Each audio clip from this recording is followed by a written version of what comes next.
si nous sommes infidèles, il demeure fidèle. Il n'y a aucun nombre de variations, aucun changement en notre Dieu.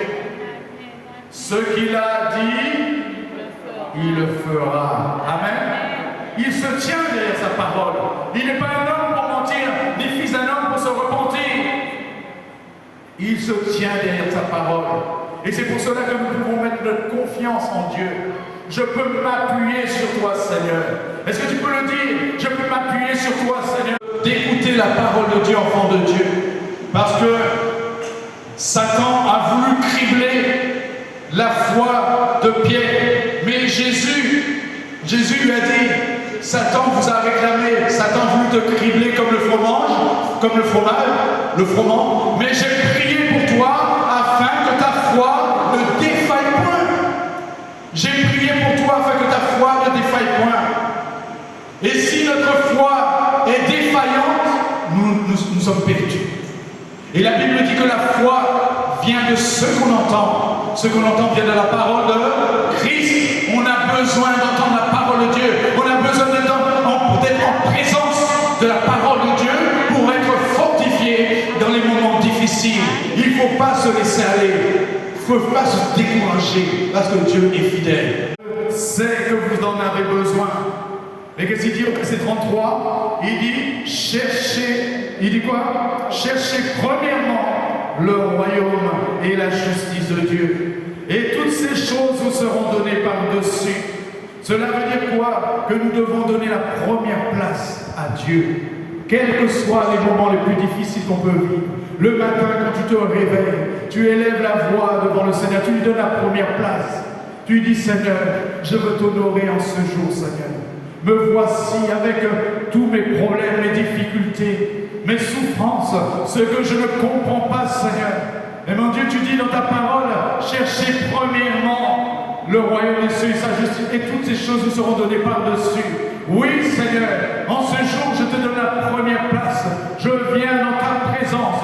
Je viens t'offrir mon culte ce matin, Seigneur. Je viens t'offrir ce que j'ai de meilleur pour toi, Seigneur. Parce que je sais, Seigneur, que je peux compter sur toi. Je sais que tu me répondras. Je sais que tu me délivreras de cette situation. Je mets ma confiance en toi. Je te donne la première place. Au nom de Jésus. Amen. Ce peuple dit, le temps n'est pas venu, le temps de rebâtir la maison de l'Éternel. C'est pourquoi la parole de l'Éternel leur fut adressée par Agé le prophète enseigné. Est-ce le temps pour vous d'habiter vos demeures lambrissées quand cette maison est détruite? Ainsi parle l'Éternel des armées. Considérez attentivement vos voies. Il dit, vous semez beaucoup et vous recueillez peu. Vous mangez et vous n'êtes pas rassasiés. Vous buvez et vous n'êtes pas désaltérés. Vous êtes vêtus et vous n'avez pas chaud. Le salaire de celui qui est à gage tombe dans un sac percé. Ainsi parle l'Éternel des armées. Considérez attentivement vos voies. Montez sur la montagne. Apportez du bois et bâtissez la maison. Et j'en aurai de la joie et je serai glorifié, dit l'Éternel. Amen. On va s'arrêter là. Vous voyez qu'il ne faut pas se tromper dans les moments les plus difficiles. Qu'est-ce qu'il faut faire? Il faut continuer à servir Dieu. Continuer à porter ses dîmes, ses offrandes et ses libéralités. Continuer à donner la première place à Dieu. Continuer à honorer Dieu. Parce que quand on regarde bien tout cet environnement hostile, toutes ces difficultés, tout ce qui a là, ce poids de détresse, d'affliction, est-ce que cela nous encourage à continuer? Non, beaucoup sont découragés. Mais la parole de Dieu est là pour nous encourager à rechercher premièrement le royaume et la justice de Dieu. Et toutes choses vous seront données par-dessus, dit la parole de Dieu. N'abandonne pas, mais continue. N'abandonnons pas, continuons à espérer en Dieu. Nous sommes serviteurs du Seigneur. Amen. Est-ce que tu sers Dieu? Amen. Chacun sert Dieu dans sa dimension. C'est pour cela qu'il ne faut pas abandonner ressaisis-toi. La Bible nous avait annoncé que nous sommes, dans la fin de temps, il y aurait des temps difficiles. Et Dieu ne nous a pas menti. Nous sommes réellement dans les temps difficiles. Dieu reste toujours le même Dieu. Le Dieu de Moïse, le Dieu de Josué est le même Dieu, est notre Dieu. Amen. C'est notre Père. Et qu'est-ce qu'il dit? Qu'est-ce qu'il dit à Josué au verset 6? Fortifie-toi et prends courage, car c'est toi qui mettras ce peuple en possession du pays que j'ai juré à leur père de leur donner.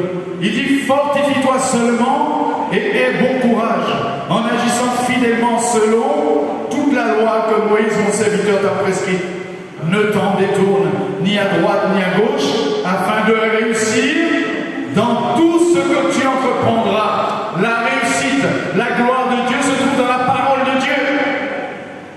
Et c'est là que nous devons nous attacher à la parole de Dieu. Il lui a dit au verset 7, fortifie-toi seulement et aie bon courage en agissant fidèlement selon toute la loi que Moïse, mon serviteur, t'a prescrite.